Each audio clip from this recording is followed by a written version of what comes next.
جس کو ہم نے انسانیت کی طرف لانا ہے. 2 ہی کنٹریز ہیں اس وقت جو انسانیت سے بہت دور چلی گئے ہیں, اسرائیل اینڈ انڈیا.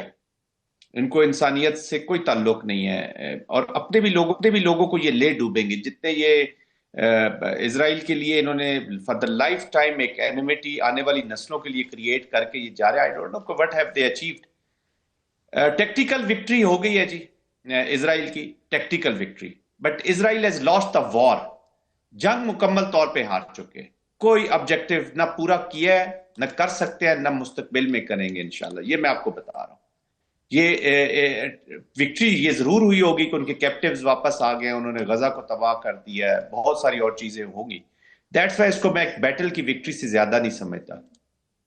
دیکھیں ابھی اس وقت جو میں جیسے بات کرتا کہ غزہ کا جو سیز فائر ہے, that was to be secure. I understand کہ حماس کے ساتھ جس طریقے سے جو بھی انہوں نے پوائنٹس رکھے ہیں وہ ان میں سے کچھ تو نان اچیویبل ہی سمجھے. ڈی ریڈیکلائزیشن لیٹ سے کہ آپ لے لیں. Who will judge? پہلے تجھے مجھے بتایا کہ جج کون کرے گا کہ جی اب حماس جو ہے یا جو فلسطین کی سوسائٹی ہے وہ ڈی ریڈیکلائز ہو گئی ہے. پہلے بات یہ ہے کہ پتہ کیا چلے گا کہ ریڈیکلائز کون سے ہیں اور کیسے ریڈیکلائزڈ ہے, کہاں تک, کیا اپنے زندگیوں کے لیے اپنے لیے جنگ کرنا, اپنی آزادی اپنی سوورینٹی کے لیے, اپنے ماؤں بہنوں کے حفاظت کے لیے کیا جنگ کرنا, وہ ریڈیکلائزڈ ہو جاتا ہے انسان. ریڈیکلائز یا ٹیررزم ٹھیک ہے, آئی کین انڈرسٹینڈ جو انٹرنیشنل سٹینڈرڈز ہے اس پہ شاید نہیں اترے, لیکن جب ظلم بڑھتا ہے, جب اسمٹری بڑھتی ہے, تو پھر کوئی نہ کوئی فورسز جنم لیتی ہے. میں کسی فورس کو, کسی نان اسٹیٹ ایکٹر کو میں کسی کو اپریشیٹ نہیں کر رہا, بٹ میں یہ کہہ رہا ہوں کہ جب جو ملک ایسے ملک جن کی نہ اپنی فوج ہے, نہ افواج بننے دی گئی, نہ سسٹم بننے دیا گیا, نہ میکنزم ہے ان کا, تو وہ کیسے ریزسٹنس کریں گے؟ ریزسٹنس تو رہے گی. 90,000 آئی مین 67,000 70,000 تو ہم کہہ رہے ہیں, یہ لاکھوں سے زیادہ لوگ شہید ہو گئے ہوں گے. جس گھر میں بھی اس وار کے جینوسائیڈ کی لاش گئی ہوگی, جس گھر میں بھی موجود ہے, چاہے وہ گھر زمین پہ ہے یا نہیں ہے, وہ اس کے فیملی موجود ہے, ان کے اندر سے یہ نفرت, اس ریڈیکلائز مائنڈ کو جو نفرت میں ڈوبا ہوا, اس کو کون ٹھیک کرے گا؟ تو یہ کچھ نان سٹارٹرز ہے. ڈی آرمنگ کرنا, ڈس آرم کرنا, یہ these are the big challenges. But having said that, I think جتنے اسٹیک ہولڈر اس میں شامل ہوتے جائیں گے, لیٹ سے کہ ابھی اگر مسلم کنٹریز کی فورسز وہاں اس کو سیز فائر کو امپلیمنٹ کرانے کے لیے ڈپلائے ہونا ہے, تو جتنے اسٹیک ہولڈر شامل ہوتے جائیں گے, تھوڑا سا بہتری کی طرف چلنا شروع ہو جائے گا کام. اینڈ انفارچونیٹلی رائٹ اور رانگ, اس وقت جو میکنزم پریزیڈنٹ ٹرمپ نے اسٹیبلش کیا, اس کے ساتھ تھوڑا سا جڑ کے تو رہنا پڑے گا جی. یو کانٹ بی ایموشنل, کیونکہ میں اور آپ یہاں بیٹھ کر شاید اس پین کو, درد کو سمجھ نہ سکیں. اس گھر کو جو پچھلے 2 سالوں سے صرف آسمان کے نیچے بیٹھا ہوا ہے, اور اس کو جو فوڈ بھی تھا وہ بھی بم بنا دیا گیا تھا جی, اس کو بھی موت کا ڈیتھ ٹریپس بنا دیے گئے تھے. بالکل جی جنرل صاحب, آپ نے بڑا اہم نقطہ اٹھایا ہے. اچھا جلال صاحب یہ بتائیے گا, آپ یہ امن منصوبہ ٹھیک ہے نافذ العمل ہو گیا, ٹھیک ہے تمام یرغمالی جو ہے اس کے ایکسچینج بھی ہو گیا, مشرق وسطیٰ میں کیا امن قائم رہ سکتا ہے اس کے بعد؟ اور جو ابراہم ایکارڈز ہیں ان کا مستقبل کیا ہے؟ آنے والے دنوں میں کچھ مسلم ممالک اسرائیل کو تسلیم کر سکتے ہیں اس جنگ بندی کے بعد؟ دیکھیے عمران بھائی, میں آپ کو ایک بات بتاؤں, اب نے بڑا بہترین سوال کیا ہے کہ مشرق وسطیٰ میں امن قائم ہو سکتا ہے. بالکل قائم ہو سکتا ہے, ایک صورت میں, اگر فلسطینیوں کو آزاد ریاست, خود مختار ریاست مل جائے تو. فلسطین آزاد ریاست, خود مختار ریاست کے بغیر کبھی بھی مشرق وسطیٰ کے اندر کبھی بھی امن قائم نہیں ہو سکتا. اور جس طرح ایک بڑا بہترین بات کی جنرل صاحب نے کہ ہر گھر میں غم, ہر گھر میں تکلیف ہے. دیکھیں اس جنگ کی وجہ سے اسرائیل یہ سمجھ رہے تھے, یہ جو انہوں نے جنگ, ان کا خیر حماس کے ساتھ تو ان کا جنگ نہیں تھا, ان کا جنگ ایک عام نہتے سویلین لوگوں کے اوپر تھے.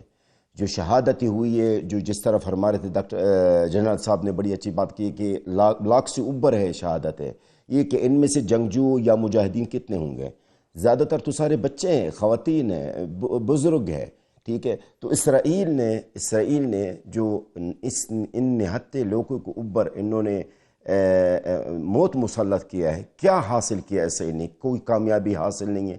اسرائیل کے لیے اور مزید مشرق وسطیٰ میں اور فلسطین کے اندر بھی مزید نفرتیں ہو گئی ہے.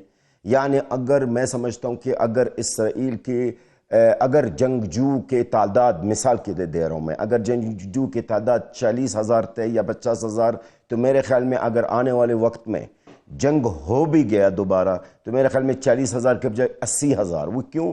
اس لیے جس آدمی نے اپنے چھوٹے بچے کا لاش 2 ٹکڑوں میں نکالا، 3 ٹکڑوں میں نکالا، وہ کیا بنے گا؟ جنگجو تو بنے گا۔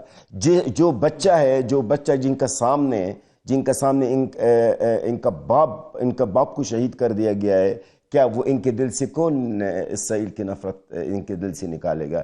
تو اسرائیل نے کیا کیا ہے اس جنگ کے اندر محترم، میں بس مختصر کروں گا، اسرائیل نے 2 باتیں کی ہے، 2 چیزیں کی ہے۔ ایک تو غزہ کے عوام، ایک نہتہ عوام سویلین کو ان کو قتل عام کیے ہیں، کوئی شکست غزہ کو نہیں ہوا، نہ مجاہدین کو شکست ہوا۔ اور دوسری بات، اسرائیل سے جو نفرت ہے، چاہے وہ غزہ کے اندر ہے، چاہے عرب میں ہے، چاہے عجم میں، چاہے پورا دنیا میں، بالکل جی، پوری دنیا میں اسرائیل کے لیے نفرت ہی نفرت ہے، اور وہ دیکھ بھی لیا ہم نے۔ حکومتوں کا سٹانس ایک ڈیفرنٹ ہو سکتا ہے، ان کی اپنی مجبوریاں ہو سکتی ہیں، لیکن عوام میں تو ہم نے دیکھ لیا، اور جو غیر مسلم کنٹریز ہیں وہاں بھی ہم نے یہ صورتحال دیکھ لی۔ کچھ لوگ جو ہے نا وہ اس کی ٹائمنگ پہ بڑی بات کر رہے ہیں کہ یہ جو جنگ بندی ہوئی ہے یہ کیسے ہو گئی ہے۔ کچھ لوگوں نے دعویٰ کیا تھا کہ 10 تاریخ سے پہلے ہو جائے گی۔ 10 تاریخ کو کیا ہونے جا رہا ہے؟ 10 تاریخ کو امن کا نوبیل انعام جو ہے اس کا اناؤنس کیا جا رہا ہے، اور ڈونلڈ ٹرمپ جو ہے وہ خود منہ سے کہتے ہیں کہ جی مجھے ملنا چاہیے کیونکہ میں نے 7 جنگیں جو ہیں وہ رکوائی ہیں۔ اور شاید کچھ لوگوں کا یہ بھی خیال ہے کہ یہ جو ابھی جنگ بندی کا معاہدہ ہوا ہے، امن منصوبے پر جو طے چیزیں ہوئی ہیں وہ جلد بازی میں ہوئی ہیں۔ اس کی وجہ یہ تھی کہ 9 تاریخ تک اس کو کمپلیٹ کرنا تھا، اور 10 تاریخ کو چونکہ اناؤنسمنٹ ہونی ہے۔ دیکھتے ہیں جی اس میں کیا ہوتا ہے۔ ابھی فی الحال ہمیں چھوٹی سی بریک لینی ہے، آپ لوگ ہمارے ساتھ رہیے۔ پروگرام میں جی ایک مرتبہ پھر سے آپ کو خوش آمدید کہتے ہیں۔ اب کچھ ہم خطے کی بات کر لیتے ہیں، اور اس میں کافی بڑی بڑی تبدیلیاں ہو رہی ہیں۔ اب ایک ایونٹ ہے جس پر کافی بات بھی ہو رہی ہے اور کافی تشویش بھی پائی جاتی ہے، اور وہ ہے افغان وزیر خارجہ امیر خان متقی۔ ان پر ٹریول جو پابندی ہے اس پہ جو نرمی آئی ہے، اس کے بعد وہ گئے کہاں پر ہیں جی؟ انڈیا گئے ہیں، اور انڈیا جو ہے اس چیز کو رپورٹ بھی کر رہا ہے اور کہہ رہا ہے کہ افغانستان کے ساتھ ہمارے بڑے اچھے تعلقات ہونے جا رہے ہیں، اور ہمیں یہ پتہ ہے کہ پاکستان میں اس وقت جو دہشت گردی کے جتنے بھی واقعات ہو رہے ہیں اس کے سارے تانے بانے انڈیا اور افغانستان سے ہی جا کے ملتے ہیں۔ تو ان کا دورہ کس قدر امپورٹنٹ ہے اور پاکستان کی تشویش کتنی امپورٹنٹ ہے، اس میں بات کریں گے ہم۔ جنرل صاحب آپ یہ بتائیے کہ یہ جو بھارت ہے وہ افغانستان میں اپنے قدم جمانے کی کوشش کر رہا ہے، افغان وزیر خارجہ کے دورے کو آپ کس نظر سے دیکھتے ہیں؟ جی ایک دورہ ہے 2 neighbouring and so called friendly countries کا، ان کا اپنے انٹرسٹ ہیں، اور کامن انٹرسٹ جو ہے آف کورس پاکستان اس میں گلیئرلی سامنے نظر آتا ہے۔ لیکن سر صاحب میں ذاتی طور پہ مجھے کوئی اس کی اتنی فکر نہیں ہے جی۔ اس کی وجہ یہ ہے کہ دونوں انڈیپینڈنٹ کنٹریز ہیں، دے کین ہیو ریلیشنز۔ یہ وہی کمیلین ایٹیٹیوڈ والا اور کمیلین ڈپلومیسی والا بھارت ہے جس نے جب 2021 میں ان کا معاہدہ ہوا تو انہوں نے سب سے زیادہ مخالفت کی تھی سیکورٹی کونسل میں to recognise this Taliban government جی، اور انہوں نے پوری دنیا پہ بڑا ایمفسائز کیا تھا کہ اس طالبان گورنمنٹ کو مت ایکسیپٹ کرے۔ یہ بیک گراؤنڈ ہے اس کی۔ اور اس کے بعد انہوں نے کہا کہ چلے جی ڈیفیکٹو تو ابھی یہی بیٹھے ہوئے ہیں، بہانہ یہ کیا تو ڈیجورے ہیں یا نہیں ہے، ڈیفیکٹو تو یہی بیٹھے ہوئے۔ طالبان کے بارے میں ان کے جو اور ان کی حکومت کے بارے میں جو پاسٹ میں رہے ہیں، خاص طور پہ جب ان کا ناردرن الائنس کے ساتھ تھا، ملاپ زیادہ تھا اور بات چیت زیادہ تھی، تو ان کا جو کانسیپٹ ہے دیٹ از ویری کلیئر۔ ان دونوں 2 ممالک ہیں، انڈیپینڈنٹ ہیں، اپنی مرضی سے وہ ریلیشن شپ رکھے۔ Pakistan has no issue with that till the time کہ ان کا یہ جو گٹس جوڑ ہے یہ پاکستان کے خلاف کیا رنگ لاتا ہے۔ اگر تو وہ پاکستان کے خلاف بیٹھ کے کوئی پلان کر رہے ہیں، آلریڈی اپلیکیشن تو ہوئی ہے، وی آر فیسنگ دس وار، اور unfortunately Afghanistan is part of that support, اور اسی ایکو سسٹم میں، وار کے ایکو سسٹم میں وہ ایڈجسٹ ہوا ہے۔ تو آئی ایم شیور یہ جائیں گے، کوئی ٹریڈ کی بات کریں گے، کوئی پیسوں کی بات کریں گے، کچھ اپنی جو بھی انہوں نے کرنی ہے۔ But anyways I will be concerned کہ یہ پاکستان کے اوپر اس وار کا کیا امپیکٹ آتا ہے جی ان کی واپسی کے بعد، اس وقت I'll be able to assess۔ باقی یہ ٹیمپریری ہے، بھارت بھی ابھی ہم دیکھ رہے ہیں نا کہ بھارت کی طرف سے بڑے اشتعال انگیز بیانات جو ہیں وہ پاکستان کے خلاف جو ہیں وہ سامنے آئے ہیں۔ مودی الگ بات کر رہے ہیں، پھر ان کے آرمی چیف، ایئر چیف کی بھی گفتگو آپ نے سنی ہوئی ہے۔ ایسے میں وزیر خارجہ کا، افغان وزیر خارجہ کا وہاں کا دورہ، اس میں کوئی کنیکشن آپ کو نظر آتا ہے؟ دیکھیں بیسیکلی جس وقت جیسچرنگ پوسٹرنگ کر رہے ہیں جی، ان وے کہ افغانستان ان کو بتا رہا ہے، ہمیں بھی دکھا رہا ہے کہ جی میرے ادھر آپشنز ہیں، پالیسی آپشنز ہیں۔ But Pakistan should not be concern till the time کہ وہاں سے اس کی آؤٹ کم ہماری وار پہ کیا. We are already in war. India کے خلاف ہم وار میں already we are in war. Afghanistan کی جو سوائل ہے وہ یوز ہو رہی ہے انفارچونیٹلی. آپ دیکھ رہے ہیں کہ ابھی تو بہت زیادہ سوائل یوز ہو رہی ہے اور انہوں نے آنکھیں بند کی ہوئی ہیں. تو وی آر آلموسٹ جو ان کی طرف سے میکسیمم ہمارے اوپر اپلیکیشن ہو سکتی ہے, وی آر فیسنگ دیٹ. جی آف کورس بھارت کی دوستی جو افغانستان سے صرف پاکستان کے لیے ہی ہے. جی وہاں 11 قونصل خانے انہوں نے کھولی رکھے ہیں. کتنے مسلمانوں سے یہ ان کو افغان مسلمانوں سے انڈیا کو پیار ہو سکتا ہے, یا ان کے کیئر کرنا چاہتے ہیں, یا ان کو ری بلڈ کرنا چاہتے ہیں. وہ ملک جس کے اپنا مسلمان نیو دلی میں تو محفوظ نہیں ہے, جہاں پہ وقف بل لا رہا ہے, جہاں پہ 370 کیا جا رہا ہے کشمیر کے اندر, اس کو ریووک کیا جا رہا ہے, 35A کیا جا رہا ہے, جہاں پہ اسٹیٹ سٹیزن شپ ایکٹ لائے جا رہے ہیں خاص طور پہ مسلمانوں کے خلاف. 2024 کی رپورٹ کے مطابق 76% ہیٹ سپیچ میں اضافہ ہوا ہے against minorities, and out of this 76% hate speech minorities کے خلاف میں سے 86% از اگین مسلم. تو لا الہ الا محمد رسول اللہ کی قدر تو اس کو نیو دلی والے کی نہیں ہے, سری نگر والے کی نہیں ہے. تو آپ کا کیا خیال ہے کابل کی عوام سے؟ وہ اس کو یوٹیلائز کرنا چاہتا ہے. ابھی وہ they can't fool us all the time. باقی وہ دونوں کے تعلقات ہے رہے, ہم کسی کو کسی کے پرزم سے نہیں دیکھتے. جب اپلیکیشن آئے گی تو ہمارا رسپانس از مور امپورٹنٹ کہ how we are dealing with this threat. یہ تھریٹ ہے بالکل جی, اور رسپانس بڑا امپورٹنٹ ہے. جنرل صاحب بالکل ٹھیک ہے آپ نے, اور اب کور کمانڈرز کانفرنس میں بھی کل ہم نے دیکھا کہ بڑا لاؤڈ اینڈ کلیئر رسپانس جو ہے وہ سامنے آیا ہے, اور کہا یہی گیا ہے جو بھارت نے ایک نیو نارمل سیٹ کرنے کی کوشش کی تھی, پاکستان نے تیز ترین اور سخت جواب دے کے ایک نیا جوابی نیو نارمل جو ہے وہ سیٹ کر دیا ہے. لیکن جلال الفرد صاحب, ابھی بھارت سے تو کوئی ہمیں خیر کی امید نہیں ہے, وہ دوبارہ کچھ ایسی حرکت کر بھی سکتا ہے, لیکن مسلمانوں کا اکٹھے ہونا, OIC کا فعال ہونا, مسلم امہ کا یکجان ہونا کتنا ضروری ہے آنے والے دنوں میں؟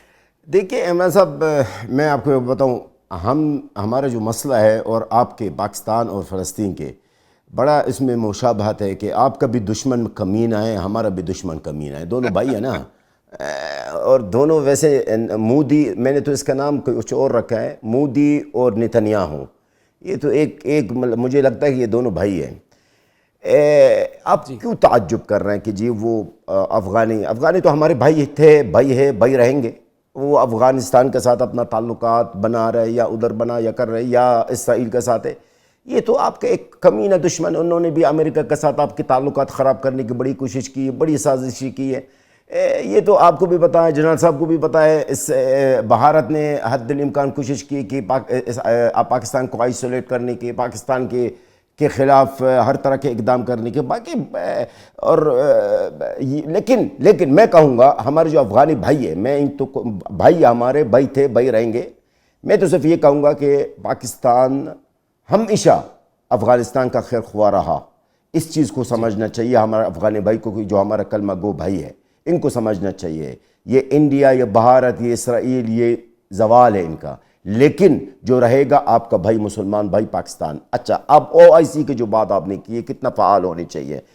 آج میں آپ کو ایک بات بتا دوں عمران صاحب, دیکھیے سب سے پہلے بات میں یہاں سے شروع کرنا چاہتا ہوں, آپ مجھے پلیز یہ آج موقع دیں کہ آج میں سلام پیش کروں میرے سب سے پہلے غزہ کے مجاہدین کو, اور دوسرا سلام ہے میری عوام, میری قوم, میری عوام, غزہ کی عوام.